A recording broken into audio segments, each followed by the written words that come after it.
हे बघा, आता आपण पाहणार आहोत. काय पाहणार आहोत आपण? 1 ते 100 संख्यांची बेरीज. काय पाहणार आहोत? 1 ते 100 संख्यांची बेरीज. हे पहा, 1 ते 100 संख्यांची बेरीज पाहणार आहोत. तुम्हाला मी सांगितलं 1 ते 10 या अंकांची बेरीज किती येते करा. तर आपण काय करतो?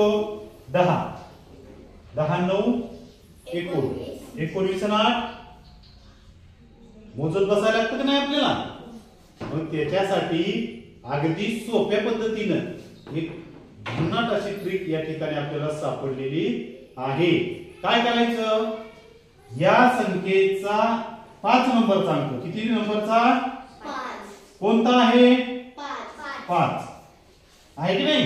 ते 5 या ठिकाणी लिहा सुरुवातीला आणि त्याच्यानंतर एक 5 लिहा फक्त. किती आलं? 55. ही 1 ते 10 ची बेरीज आहे. ही काय आहे? करून बघा तुम्ही, तेवढीच येणार. सगळ्याच पाड्यातली तसंच आहे. कसं लिहायचं फक्त बघा. याच्यातला 5 नंबरचा अंक 15. तो आहे असा 15 लिहा. लिहिला, त्याच्या पुढे फक्त 5 लिहायचं. झाली 11 ते 20 अंकांची बेरीज.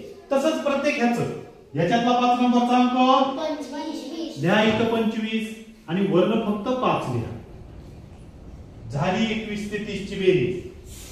याच्यातला 5 नंबरचा अंक 35. या ठिकाणी 35 लिहा आणि वर्ण फक्त 5 लिहा. झाली त्याची 31 ते 40 अंकांची बेरीज.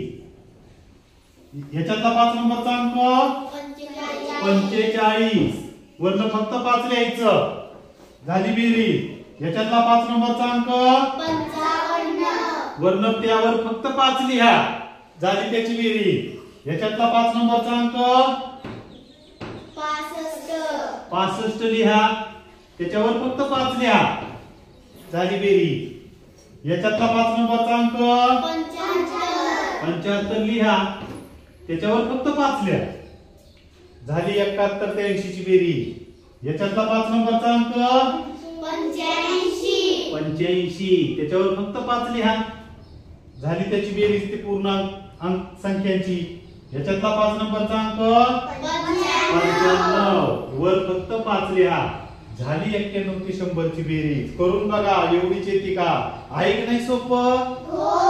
जर परीक्षेत तुम्हाला कुठल्याही या 10 अंकांची बेरीज अशा पद्धतीने विचारली तर पटकन 5 नंबरचा अंक लिहायचा आणि त्याच्या पुढे फक्त 5 लिहायचं. फक्त अंक या पद्धतीनेच मांडलेले असावे. पूर्ण अंकांची विचारलं तर आपण काय करायचं? अशा पद्धतीने. आहे की नाही सोपं?